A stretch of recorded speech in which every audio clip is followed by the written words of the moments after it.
Good morning student. मैं अवनेश सिंह तोमर और हम पढ़ रहे हैं केमिस्ट्री की सीरीज में मुख्य रूप से जो पिछला वाला चैप्टर पढ़ रहे थे उसी का सेकंड पार्ट, यानी कि तत्वों के गुणों की आवर्तीता। तत्वों के गुणों की आवर्तीता मतलब पीरियोडिक टेबल में जब तत्वों को उनके परमाणु क्रमांक के बढ़ते हुए क्रम में रखा जाता है तो इलेक्ट्रॉनिक विन्यास जिन तत्वों के समान होते हैं एक निश्चित समय अंतराल के पश्चात उन तत्वों के गुणों में समानता पाई जाती है। इसी को तत्वों के गुणों में आवर्तीता यानी कि गुणों में रिपीटेशन किसके आधार पर, इलेक्ट्रॉनिक कॉन्फ़िगरेशन के आधार पर, उसी को कहते हैं तत्वों के गुणों की आवर्तीता। तो आप इस वीडियो को बिल्कुल लास्ट तक देखें। इस वीडियो में मुख्य रूप से जो वन लाइन क्वेश्चन आपसे पूछे जाते हैं बिल्कुल डायरेक्ट हम उन्हें भी पढ़ेंगे और उनका जो कॉन्सेप्ट होता है उन्हें भी पढ़ेंगे। तो आप वीडियो को लास्ट तक देखें और वीडियो को कमेंट करके जरूर बताएं भाई कि आपको कैसी लगी, और ज्यादा से ज्यादा इस वीडियो को शेयर कर दें। ये सारी चीजें आपको किसी और चैनल पर नहीं मिलेंगी, डायरेक्ट वन लाइन लिखाई जाती हैं। अगर क्वेश्चन को थोड़ा सा घुमा फिरा कर पूछ लिया जाता है तो स्टूडेंट उसे गलत करके आते हैं, तो उन चीजों को भी बारीकियों से हम समझने की कोशिश करेंगे। देखो, अगर आपने पिछला वीडियो नहीं देखा तो पहले उसे देखें, मैं डिस्क्रिप्शन में उसके लिंक को ऐड कर दूंगा भाई, और उसके बाद इस वीडियो को देखें तो ज्यादा बेहतर समझ में आएगा। पिछली वीडियो में हमने जो तत्व होते हैं उनके धन विद्युतीय लक्षण और ऋण विद्युतीय लक्षण क्या क्या होते हैं ये सारा कुछ पढ़ लिया है भाई। और आज हम पढ़ने वाले हैं तत्वों के अपचायक और ऑक्सीकारक गुण। तत्वों के अपचायक और ऑक्सीकारक गुण। अगर आपने पिछली सारी वीडियो पढ़ी हैं तो थोड़ा बहुत इन चीजों को पढ़कर आप समझ पा रहे होंगे भाई। ये चीजें दो जगह पर हमने पढ़ी हैं, एक तो ऑक्सीडेशन रिडक्शन वाले चैप्टर में भी पढ़ी हैं भाई, और दूसरी हमने इन चीजों को पढ़ा है जो विद्युत रासायनिक श्रेणी थी, इलेक्ट्रोकेमिकल सीरीज जो थी उसमें भी हमने पढ़ा है। फिर भी मैं आपको थोड़ा सा बता देता हूं भाई कि आप दो बातें याद रखें कि अपचायक कौन से तत्व होते हैं, जो धातु होती हैं। बिल्कुल देखो, बहुत आसान तरीका मैं आपको बता रहा हूं। जो तत्व धातु होते हैं, सही है, वो मुख्य रूप से अपचायक गुण दर्शाते हैं। कौन सा गुण दर्शाते हैं? अपचायक गुण। जैसे एस ब्लॉक के तत्व, सही है, एस ब्लॉक के तत्व किसे छोड़कर, हाइड्रोजन को छोड़कर सभी के सभी क्या हैं, धातु हैं, तो ये अपचायक होंगे। इसके बाद जो डी ब्लॉक के तत्व हैं वो भी अपचायक होंगे, और जो आपके एफ ब्लॉक के तत्व हैं वो भी अपचायक होंगे। लेकिन पी ब्लॉक के तत्व में सभी तत्व, पी ब्लॉक के जो तत्व हैं वो सभी तत्व धातु नहीं हैं, इसीलिए उसमें कुछ अपचायक होंगे और कुछ कम अपचायक होंगे और कुछ अपचायक गुण प्रदर्शित नहीं करेंगे। अब ये अपचायक गुण होता क्या है आप समझें कि धातुओं में एक प्रकृति होती है, वो शीघ्र ही इलेक्ट्रॉन त्याग देते हैं और अपना धनावेशित आयन बना लेते हैं, जिस कारण उनका ऑक्सीकरण हो जाता है। जैसे मैं आपको समझाता हूं, सोडियम ने अपना एक इलेक्ट्रॉन निकाल दिया भाई, और जब ये अपना एक इलेक्ट्रॉन निकालेगा तो निकालने के बाद सोडियम पर प्लस का आवेश आ जाएगा, यानी कि ये आयन बन जाएगा। तो इस पर प्लस का आवेश आ गया, तो देखो हमने पीछे गुण पढ़े थे कि यहाँ पर ऑक्सीकरण संख्या 0 है, यहाँ पर +1, तो उनका ऑक्सीकरण हो जाता है। यानी कि जब आवेश की संख्या बढ़ती है तब उस तत्व का ऑक्सीकरण हो जाता है। और ऑक्सीकरण कब होता है भाई? जब वो दूसरे का अपचयन कर दे, तो जिसका ऑक्सीकरण होता है, सही है, वो होता है अपचायक। क्या होता है भाई? अपचायक, रिड्यूसिंग एजेंट बोलते हैं इसे। तो इसमें सोडियम क्या है? अपचायक है, लेकिन उसका हो क्या रहा है? ऑक्सीकरण। क्लियर है भाई? तो याद रखेंगे, धातु इलेक्ट्रॉन त्याग कर शीघ्र ही धनावेशित आयन बना लेती हैं और इस कारण उनका ऑक्सीकरण हो जाता है, और ऑक्सीकरण होने के कारण वो कैसा गुण दर्शाती हैं? अपचायक। तो क्लियर हो गया अभी। अब अधातुओं के साथ उल्टा हो जाएगा। जितनी भी अधातुएं होती हैं वो कैसे गुण दर्शाती हैं भाई, वो ऑक्सीकारक गुण दर्शाती हैं। कैसे गुण दर्शाती हैं, ऑक्सीकारक गुण। क्यों, क्योंकि वो इलेक्ट्रॉन को ग्रहण करने की प्रकृति रखती हैं। क्यों, क्योंकि वो इलेक्ट्रॉन को ग्रहण करने की प्रकृति रखती हैं। जैसे Cl2 ये 2 इलेक्ट्रॉन ग्रहण करेगी, Cl2 2 इलेक्ट्रॉन ग्रहण करेगी और ग्रहण करके आयन बना लेगी भाई अपने। सही है। यहां पर देखें Cl पर कोई आवेश नहीं है, यहां पर माइनस का आवेश, यानी कि 0 से जब ये माइनस की ओर जा रहा है तो इसका आवेश घट रहा है, और जब आवेश घटता है तो उसका होता है अपचयन। तो इस अभिक्रिया में Cl2 का अपचयन हो रहा है। जब इसका अपचयन हो रहा है तो ये किसका गुण दर्शाएगी, ऑक्सीकारक का। तो आप याद रखेंगे जो अधातुओं में हैलोजनें होती हैं वो तो ऑक्सीकारक गुण दर्शाती हैं, जबकि जो धातुएं होती हैं उनका होता तो ऑक्सीकरण है लेकिन वो अपचायक गुण दर्शाती हैं। जैसे एक रिएक्शन हमने पढ़ी भी थी भाई, रेडॉक्स अभिक्रियाएं, यानी कि ऑक्सीकरण अपचयन अभिक्रियाएं। और इन अभिक्रियाओं में जिस पदार्थ का ऑक्सीकरण हुआ करता था उसे अपचायक कहा करते थे, और जिसका अपचयन हुआ करता था उसे ऑक्सीकारक कहा करते थे। तो अगर वो वाली वीडियो आप पढ़ें तो और ज्यादा बेहतर समझ में आएगा। इतना क्लियर है। अब हम आवर्त सारणी में आवर्तिता देख लेते हैं भाई। इतना तो क्लियर हो गया, कौन क्षार धातु मतलब कौन ऑक्सीकारक होगा और कौन अपचायक। तो आप देख सकते हैं, देखो बिल्कुल सीधे तौर पर मैं आपको सारी चीजें लिखा रहा हूं। आप डायरेक्ट लिख सकते हैं भाई कि जब आवर्त में बाएं से दाएं की ओर जाते हैं, बिल्कुल डायरेक्ट लिखें आप। जब आवर्त में, ये सारी चीजें मैं कल समझा चुका हूं, आवर्त में हम कहां से चलते हैं भाई, बाएं से दाएं। सही है। तो पहले क्षार धातु हैं, क्षार धातु हैं तो कैसी होंगी ये, अपचायक होंगी। उसके बाद आवर्त सारणी में किसे रखा गया है, किसे रखा गया है भाई, संक्रमण धातुओं को, और उसके बाद रखा गया है पी ब्लॉक के तत्वों को। और इसमें ये सारी गैसें हैं ये अधातु हैं। तो धातु अपचायक होंगी, जैसे जैसे आगे की ओर बढ़ेंगे वैसे वैसे उनमें अपचायक गुण घटता जाएगा। तो आप लिख सकते हैं आवर्त में बाएं से दाएं की ओर जाने पर तत्वों में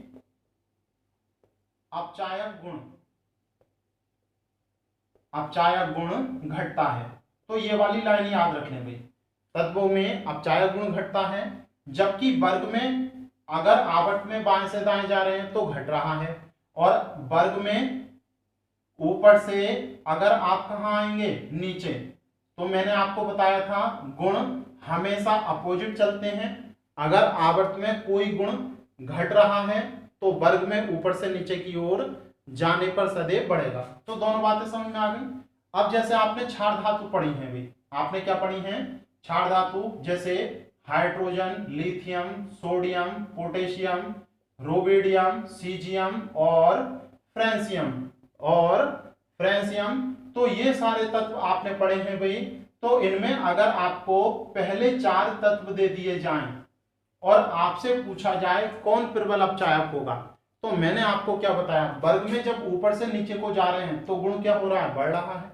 यानी कि लिथियम का सबसे कम, उससे ज्यादा सोडियम का, उससे ज्यादा पोटेशियम, उससे ज्यादा रूबिडियम और सीजियम, और सबसे ज्यादा किसका होगा, फ्रांसियम का। किसका होगा भाई, फ्रांसियम का होगा। तो आप देख सकते हैं अगर इन्हें अपचायक गुण के बढ़ते हुए क्रम में लिखें तो क्या होगा, सबसे लिथियम, उससे ज्यादा किसका होगा भाई, सोडियम, उससे ज्यादा किसका होगा, पोटेशियम, उससे रूबिडियम, उसके बाद सीजियम और उसके बाद फ्रांसियम। तो नीचे लिख सकते हैं क्षार धातुओं के अपचायक गुण का बढ़ता हुआ क्रम, अपचायक गुण का बढ़ता हुआ क्रम। क्लियर है भाई। जबकि अगला देखेंगे, देखो हम हैलोजनों में, अगर हैलोजनों में हम देखें तो हैलोजनों की बात करेंगे भाई। अगर हैलोजनें जो होती हैं जैसे फ्लोरीन, क्लोरीन, ब्रोमीन, आयोडीन, सही है, ये सारी की सारी हैलोजनें हैं। और बाएं से दाएं की ओर जाने पर अगर अपचायक गुण घटता है तो ऑक्सीकारक गुण बढ़ता है। आप लिख दें नई लाइन से, जो ऑक्सीकारक गुण होता है, ऑक्सीकारक गुण, वो बाएं से दाएं बढ़ता है, जबकि वर्ग में ऊपर से नीचे क्या होता है भाई, घटता है। क्या होता है, घटता है। तो ये आपको क्लियर हो रहा। अपचायक गुण बाएं से दाएं जाने पर घटता है, जबकि ऑक्सीकारक गुण उल्टा हो जाएगा, बाएं से दाएं जाने पर बढ़ेगा। और अपचायक गुण ऊपर से नीचे की ओर बढ़ रहा था, तो ऑक्सीकारक गुण ऊपर से नीचे की ओर घटेगा।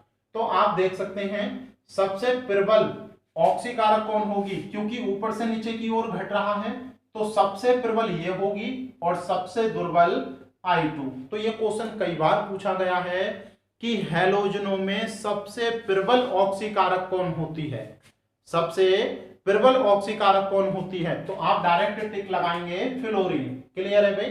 तो अगर इनके ऑक्सीकारक गुण का घटता हुआ क्रम लिखें तो फ्लोरीन, उसके बाद क्लोरीन, उसके बाद ब्रोमीन और उसके बाद आयोडीन। ये क्या है, आप लिख दें हैलोजनों के ऑक्सीकारक गुण का घटता हुआ क्रम, ऑक्सीकारक गुण का घटता हुआ क्रम। क्लियर है। अगर इनकी अपचायक क्षमता देखें तो हैलाइड आयन हमें लेने पड़ेंगे। तो एक लाइन और लिख देना, हैलाइड आयनों के अपचायक गुण का बढ़ता क्रम। और अपचायक गुण क्या हो रहा था, ऊपर से नीचे की ओर बढ़ रहा था। अरे अभी पढ़ा हमने एक सेकंड पहले, अपचायक गुण ऊपर से नीचे की ओर बढ़ रहा था। तो हैलाइड आयन कौन से होंगे भाई, हैलोजनों के आयन बना लो। देखो फ्लोरीन का आयन F- बनेगा, क्लोरीन का Cl-, ब्रोमीन का Br- और I का I-। तो ये हैलाइड आयन कहलाते हैं। ये सारे के सारे क्या कहलाते हैं भाई, हैलाइड आयन। अगर इनका अपचायक गुण ले रहे हैं हम, तो हमें वर्ग में ऊपर से नीचे की ओर जाने पर सदैव क्या होता है, बढ़ता है। तो फ्लोराइड आयन उससे ज्यादा किसका होगा, क्लोराइड आयन उससे ज्यादा किसका होगा भाई, ब्रोमाइड आयन, और उससे ज्यादा किसका होगा, आयोडाइड आयन। क्लियर है। उससे ज्यादा किसका होगा, आयोडाइड आयन। तो आपको ये याद रखना है, हैलाइडों में सबसे प्रबल अपचायक आयोडीन आयन होता है, आयोडाइड आयन। क्लियर है भाई। तो ये एक तो बातें हैं जो आपको याद रखनी है हमेशा के लिए भाई, ध्यान रखेंगे। वन लाइन क्वेश्चन बनते हैं यहां से। इसके बाद अगला टॉपिक पढ़ रहे हैं हम धातु और अधातुएं, यानी कि मेटल और नॉन मेटल। मेटल और नॉन मेटल, यहां से बहुत क्वेश्चन पूछे जाते हैं भाई। और कुछ चीजें तो हम कंप्लीट कर भी चुके हैं। तो हेडिंग लिख सकते हैं धातु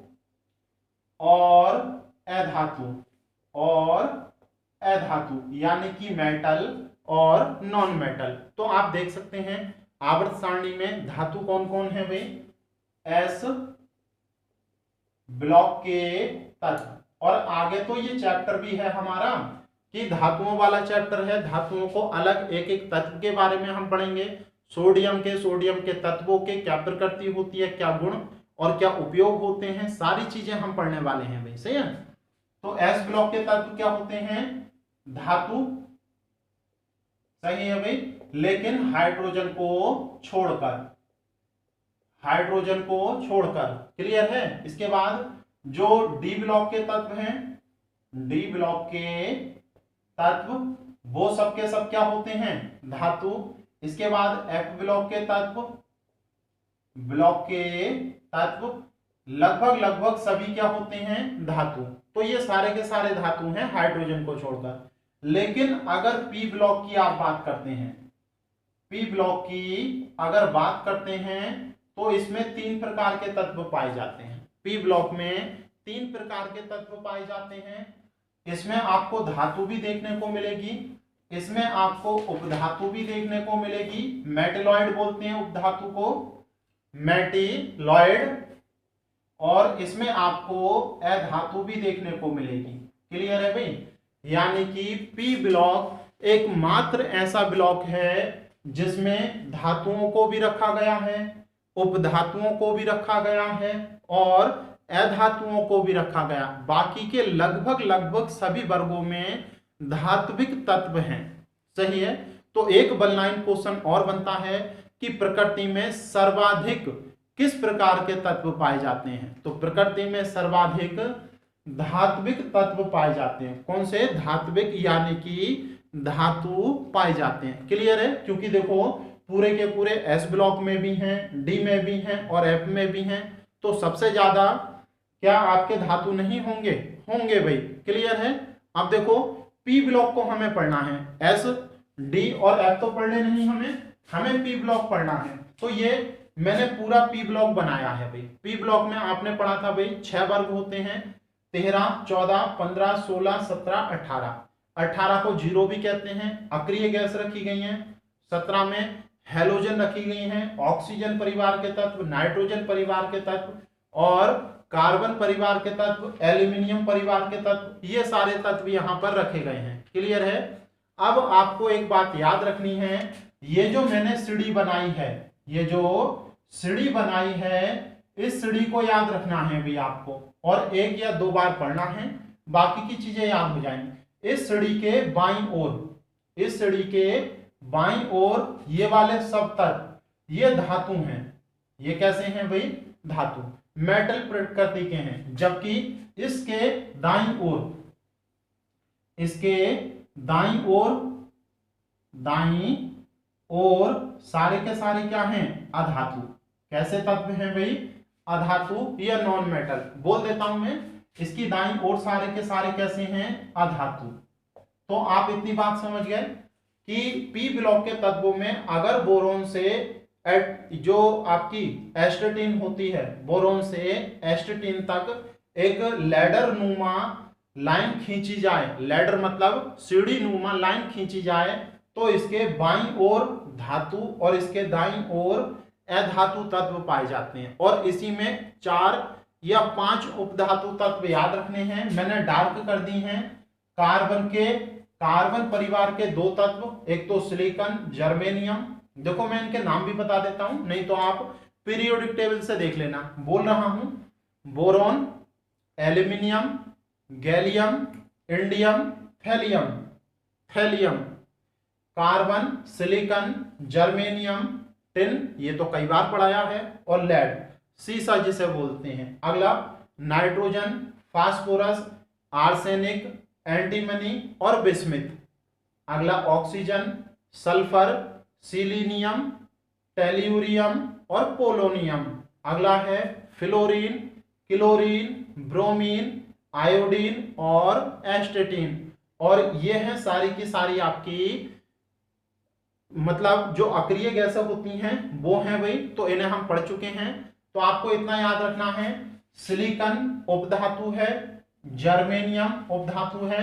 तो कार्बन परिवार के 2 तत्व, कार्बन परिवार के 2 तत्व कौन कौन से तत्व? एक तो आपका हो गया सिलिकॉन और दूसरा हो गया जर्मेनियम। ये दोनों के दोनों तत्व उपधातु हैं। और इसके बाद नाइट्रोजन परिवार के 2 तत्व, एक तो आर्सेनिक और दूसरा एंटीमनी। एक तो नाइट्रोजन परिवार के 2 तत्व, आर्सेनिक और एंटीमनी, ये दोनों के दोनों तत्व क्या है भाई? उपधातु। और तीसरा है, 5वां है मतलब कौन से परिवार का? ऑक्सीजन परिवार का। इसका नाम है टेल्यूरियम। ऑक्सीजन परिवार के तत्व टेल्यूरियम भी किस प्रकार का तत्व है? आपका उपधातु। तो ये 5 उपधातु आपको रट लेनी है, बिल्कुल पूछी जाती हैं और कई बार पूछी जाती हैं कि किस किस में उपधातु पाई जाती हैं, किस वर्ग में। तो आप याद रखना, बोरोन वाले वर्ग में बहुत ज्यादा अधात्विक या फिर उपधातु होती क्या है? देखो ये वैसे तो आगे पढ़ेंगे, मैं आपको थोड़ा सा बता देता हूं। जिन पदार्थों में या जिनमें धातु और अधातु, जिनमें मेटल और नॉन मेटल दोनों की प्रॉपर्टी पाई जाती है, उन्हें मेटेलॉइड या उपधातु कहते हैं। मेटेलॉइड या फिर उपधातु कहते हैं। तो इतनी बात आपको याद रखनी है भाई। इसके बाद देखो हम आगे पढ़ते हैं। इसके बाद जब आप आगे बढ़ेंगे इसी में, तो हम देखते हैं धातुओं की और अधातुओं की प्रकृति कहां पर, आवर्त और वर्ग में। तो देखेंगे, देखो एस ब्लॉक और पी ब्लॉक में देख सकते हैं आप, सही है, या फिर डायरेक्ट ही देख सकते हैं। बाएं से आवर्त में बाएं से दाएं जाने पर धात्विक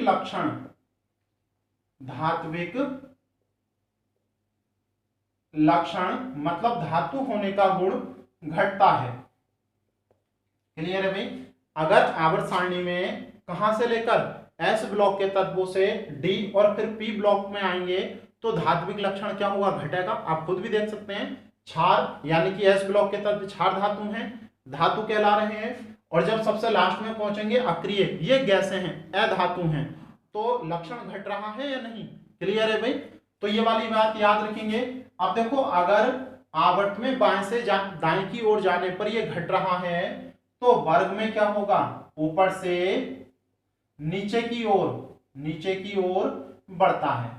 तो ये वाली बात याद रखें, जब ऊपर से आप नीचे की ओर जाएंगे वर्ग में, तो ये लक्षण क्या होगा, बढ़ेगा। कौन सा, धात्विक। यानी कि किसी भी वर्ग में देखेंगे तो सबसे ऊपर वाले तत्व में धात्विक लक्षण कम होगा, सबसे नीचे वाले तत्व में धात्विक लक्षण सबसे ज्यादा होगा। जैसे आप इसी में देख लो, कार्बन परिवार के तत्व देख लो, कार्बन, उसके बाद सिलिकॉन, उसके बाद जर्मेनियम, उसके बाद टिन और उसके बाद लेड। तो खुद देख सकते हैं, जब ऊपर से नीचे की ओर आप जा रहे हैं तो ये अधातु है भाई। ये क्या है, अधातु। ये दोनों उपधातु, अधातु, ये दोनों उपधातु और ये दोनों धातु। तो नीचे जब हम पहुंचे तो हमें धातु मिल गई, यानी कि वर्ग में ऊपर से नीचे की ओर जाने पर धात्विक गुण क्या होता है, बढ़ता है। आप उसमें नाइट्रोजन परिवार में देख सकते हैं भाई, नाइट्रोजन और फास्फोरस अधातु हैं, नाइट्रोजन और फास्फोरस अधातु हैं, जबकि आर्सेनिक और एंटीमनी उपधातु हैं, जबकि बिस्मिथ ये आपका क्या है, धातु। तो ऊपर से नीचे की ओर जाने पर धात्विक लक्षण लगातार क्या हो रहे हैं, बढ़ रहे हैं। क्लियर है भाई। तो ये वाला बिंदु केवल हमें इतना ही पढ़ना है। इसके बाद अगला हम देखते हैं, अगला बिंदु हमें पढ़ना है तत्वों के आयतन। तत्वों के आयतन तो देखेंगे, देखो तत्वों के आयतन, और यहां से एक वन लाइन क्वेश्चन पूछा जाता है बस। आज तक मैंने जितनी भी किताबें देखी उनमें एक से ज्यादा क्वेश्चन यहां पर नहीं मिला। आप एक बात याद रख लें, तत्वों के आयतन की गणना, तत्वों के आयतन की गणना 1870 में लोथर मेयर ने की थी। बस यही लाइन पूछी जाती है कि तत्वों के आयतन की गणना किसके द्वारा की गई। तो तत्वों के आयतन की गणना 1870 में लोथर मेयर के द्वारा की गई। अगर आपसे पूछा जाए कि होता क्या है भाई तत्वों का आयतन, तो पहली बात तो आपसे पूछा नहीं जाना, फिर भी मैं लिख देता हूं कि तत्वों का जो आयतन होता है, तत्वों का जो आयतन होता है वो क्या होता है भाई। तो तत्वों का आयतन होता है तत्वों का परमाणु भार, तत्वों का परमाणु भार, और ये भार होना चाहिए ग्राम में। किसमें होना चाहिए भाई, ग्राम में। क्लियर है। और इसके नीचे है तत्वों का घनत्व, तत्वों का घनत्व, और ये घनत्व ठोस अवस्था में होना चाहिए। किस अवस्था में, ऐसा नहीं है आपने किसी भी तत्व को लिया और उसका द्रव अवस्था में, जैसे पारा द्रव में होता है तो उसका घनत्व लगभग कितना होता है 13.6, तो उसका घनत्व आपने रख दिया तो वो उसका आयतन नहीं माना जाएगा भाई। क्लियर है। तो ये एक बात याद रखनी है यहां से बस, इसके बाद ज्यादा कुछ याद नहीं रखना भाई। इसके बाद देखो हेडिंग लिखेंगे तत्वों के घनत्व। तत्वों के घनत्व क्या होते हैं, तो घनत्व से भी अभी तक एक या दो ही क्वेश्चन बने हैं, ज्यादा नहीं बने हैं भाई।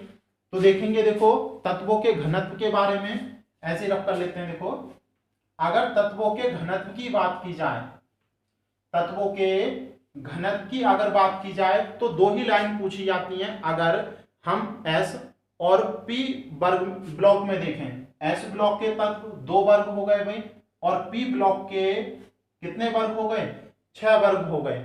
अगर इन वर्गों में हम घनत्व को देखें कि आवर्त या वर्ग में बाएं से दाएं की ओर जाने पर घट रहे हैं या बढ़ रहे हैं, तो क्या होगा। देखो आपको 2 बातें बहुत याद रखनी है। अगर आवर्त में किस किस वर्ग में देख रहे हैं, ब्लॉक में एस ब्लॉक और पी ब्लॉक के तत्वों में, अरे तत्वों के घनत्व में परिवर्तन हम कहां कहां देख रहे हैं, एस ब्लॉक के तत्वों में और दूसरा पी ब्लॉक के तत्वों में। तो अगर आवर्त में बाएं से दाएं जाएं, बाएं से कहां जाएं भाई, दाएं, तो क्या होता है। तो आपको याद रखना है, पहले तो घनत्व बढ़ते हैं, ये क्वेश्चन आता है। देखो ये पीसीएस में पूछा भी गया है, तो या तो बढ़ते हैं या घटते हैं, हम यही लिख देते हैं, लेकिन इनमें कुछ अलग होता है भाई। तो पहले तो तत्वों के घनत्व बढ़ते हैं, फिर बाद में घटते हैं। तो 2 चीजें चलती हैं, पहले तो कुछ तत्वों के बढ़ेंगे, फिर उसके बाद धीरे धीरे घटने शुरू हो जाएंगे। क्लियर है। जबकि वर्ग में ऊपर से नीचे की ओर जाने पर, वर्ग में ऊपर से कहां की ओर जाने पर, नीचे जाने पर, जब हम नीचे जाते हैं तो क्या होता है भाई, जो तत्वों के जो घनत्व हैं वो बढ़ते हैं। क्या होते हैं, बढ़ते हैं। ये लाइन लिख दें। लेकिन अनियमित रूप से, किसी का बढ़ जाएगा, किसी का घट जाएगा, किसी का फिर बढ़ जाएगा, फिर घट जाएगा। तो इस प्रकार से तो बढ़ते तो हैं, लेकिन किस प्रकार से बढ़ते हैं, अनियमित रूप से। किस रूप से बढ़ते हैं भाई, अनियमित रूप से। क्लियर है। और यहां से 2 वन लाइन क्वेश्चन और पूछे जाते हैं। आपसे यह पूछा जाता है कि जितने भी ठोस हैं, जितने भी तत्व हैं, उनमें ठोसों में सबसे ज्यादा घनत्व किसका होता है। मोस्ट इंपोर्टेंट क्वेश्चन है। तो आप लगा ले भाई, ओस्मियम सबसे भारी तत्व है पूरी आवर्त सारणी में। ठोसों में क्या, तत्वों में, सभी में जितने भी तत्व हैं उनमें सबसे भारी तत्व कौन सा है, ओस्मियम। देखो मैं लिख देता हूं, कौन सा तत्व है भाई, ओस्मियम सबसे भारी तत्व है, सबसे भारी तत्व है। तो ये लाइन पूछी जा चुकी है। क्लियर है। और इसका घनत्व कितना होता है, 22.6 ग्राम प्रति सेंटीमीटर क्यूब, ग्राम प्रति सेंटीमीटर क्यूब। क्लियर है भाई। और अगर आपसे ये पूछा जाए द्रवों में, ये तो ठोसों में हो गया, और गैसों का घनत्व हम मापते नहीं है भाई। ठोसों में सबसे ज्यादा ओस्मियम। अगर द्रव में पूछा जाए लिक्विड में, तो लिक्विड में सबसे ज्यादा होता है मरकरी का। किसका होता है भाई, मरकरी का। और कितना होता है, 13.6 ग्राम प्रति सेंटीमीटर क्यूब। क्लियर है। तो ये 2 मोस्ट इंपोर्टेंट क्वेश्चन हैं, आप हाईलाइट करके लिखें, जब प्रैक्टिस करेंगे तो मिलेंगे जरूर। और एक और लास्ट पॉइंट रह गया है इस वाले पोर्शन का, तो आप हेडिंग लिखें, तत्वों के क्वथनांक और गलनांक। तत्वों के मेल्टिंग पॉइंट को गलनांक कहते हैं और बॉइलिंग पॉइंट को क्वथनांक कहते हैं। मेल्टिंग पॉइंट और बॉइलिंग पॉइंट, यानी कि मेल्टिंग पॉइंट को कहते हैं गलनांक। गलनांक वह निश्चित ताप होता है, गलनांक वह निश्चित ताप होता है जिस पर कोई ठोस द्रव में बदल जाता है, वह ताप जिस पर कोई ठोस द्रव में बदल जाता है। और बॉइलिंग पॉइंट क्या होता है, वह निश्चित ताप जिस पर कोई द्रव, वह निश्चित ताप जिस पर कोई द्रव उबलने लगता है, बॉयल होने लगता है, उस टेम्परेचर को हम क्या कहते हैं, बॉइलिंग पॉइंट कहते हैं। तो यहां से ज्यादा कुछ नहीं पूछा जाता भाई, 1-2 वन लाइन क्वेश्चन पूछे जाते हैं। जैसे आपसे ये पूछा जाता है भाई, धातुओं में सबसे ज्यादा मेल्टिंग पॉइंट किसका होता है, यानी कि धातुओं में सबसे ज्यादा ताप पर कौन सी धातु पिघलती है। तो ये कई बार आपने भी सुना होगा क्वेश्चन, तो इसका आंसर होता है टंगस्टन। टंगस्टन का देखो प्रतीक भी पूछ लिया गया है कई बार, टंगस्टन। तो याद रखना टंगस्टन एक ऐसी धातु है जो सबसे अधिक टेम्परेचर पर गलती है, यानी कि द्रव में बदलती है, और 3410 डिग्री सेंटीग्रेड टेम्परेचर चाहिए तब टंगस्टन को आप द्रव में बदल सकते हैं। और यही कारण है कि इनका प्रयोग हम उच्च ताप वाले जगह करते हैं, जैसे बल्ब। बल्ब किस चीज के बने होते हैं? टंगस्टन के ही बने होते हैं। क्यों? क्योंकि जब उसका टेम्परेचर बदलता है तो अन्य धातु पिघल जाती हैं। लेकिन क्या कभी बल्ब का ताप 3000 से ज्यादा हो सकता है? अभी 3400 हो सकता है? नहीं हो सकता। तो इसीलिए बल्बों में क्या लगाई जाती है? टंगस्टन। क्लियर है? फिलामेंट या एलिमेंट किस चीज का बना होता है? टंगस्टन का। क्लियर है ये वाली बात? अगला देखेंगे, देखो अगर सबसे कम धातुओं में, अगर सबसे कम हम किसकी बात करें भाई? मेल्टिंग पॉइंट की, तो सबसे कम होता है आपका मरकरी का। क्यों? क्योंकि वो तो पहले से ही द्रव है भाई, वो पहले से ही द्रव है। तो आप याद रखेंगे मरकरी ऐसी धातु है, सबसे ज्यादा टंगस्टन और सबसे कम किसका होता है? मरकरी का। मरकरी धातुओं में सबसे कम मेल्टिंग पॉइंट वाली धातु है, सबसे कम मेल्टिंग पॉइंट वाली धातु है। ये वाला क्लियर है भाई? जबकि अगला है, देखो एक चीज और पूछी जाती है कि वह कौन सी धातु है, वह कौन सी धातु है जो सामान्य ताप पर द्रव अवस्था में पाई जाती है। तो आप देख सकते हैं इसका मेल्टिंग पॉइंट कितना नीचा होता है भाई। तो आप याद रखेंगे सामान्य ताप पर जो मरकरी है वो द्रव में पाई जाती है। किसमें पाई जाती है? द्रव में। ये एक्सेप्शन है, जितनी भी मेटल हैं, धातु हैं, वो सब सॉलिड स्टेट में पाई जाती हैं, लेकिन एकमात्र पारा किस स्टेट में पाया जाता है? द्रव। एक दो क्वेश्चन और पूछे जाते हैं, आपसे ये पूछा जाता है कि इसके अतिरिक्त कौन सी ऐसी धातु हैं जो द्रव अवस्था में वो सिंपल टेम्परेचर से थोड़ा सा ऊंचा साधारण ताप माना गया है 25 डिग्री सेंटीग्रेड। कितना माना गया है भाई? 25 डिग्री सेंटीग्रेड। तो 25 डिग्री सेंटीग्रेड से नीचे ये क्या होती है? लिक्विड। लेकिन निकटतम बिल्कुल एक तो सीजियम, सीजियम और दूसरा गैलियम, ये दोनों भी थोड़े से ज्यादा ताप पर द्रव में पाए जाते हैं। लगभग 30 डिग्री सेंटीग्रेड ताप तो आम बात है भाई, गर्मियों के दिनों में आम होता है 30 डिग्री सेंटीग्रेड। तो उस समय सीजियम और गैलियम भी किस अवस्था में पाई जाती हैं? द्रव अवस्था में। क्यों? क्योंकि देखो सीजियम का 28.6 डिग्री सेंटीग्रेड मेल्टिंग पॉइंट है। अगर इतना ताप होगा तो पिघल जाएगी, तो इतना तो नॉर्मली देखने को मिलता ही है। और इसका है 29.8 डिग्री सेंटीग्रेड। तो जो गैलियम है वो लगभग 30 डिग्री सेंटीग्रेड पर द्रव में पाया जाता है। क्लियर है भाई? अगर ये तो धातुओं में देख रहे थे, मेटल में, कि कौन ज्यादा ताप पर पिघलता है। लेकिन अगर अधातुओं की बात करें तो अधातुओं में सबसे ज्यादा मेल्टिंग पॉइंट होता है आपका कार्बन का। कार्बन का जो ग्रेफाइड, जो आपका हीरे में रूप होता है भाई, अपर रूप, वो सबसे ज्यादा अधिक ताप पर गलता है। तो याद रखना अधातुओं में अगर कभी आपसे पूछा जाए सबसे हाई मेल्टिंग पॉइंट जो आपका गलनांक होता है तो वो कार्बन का होता है। कितना होता है? टंगस्टन से भी ज्यादा।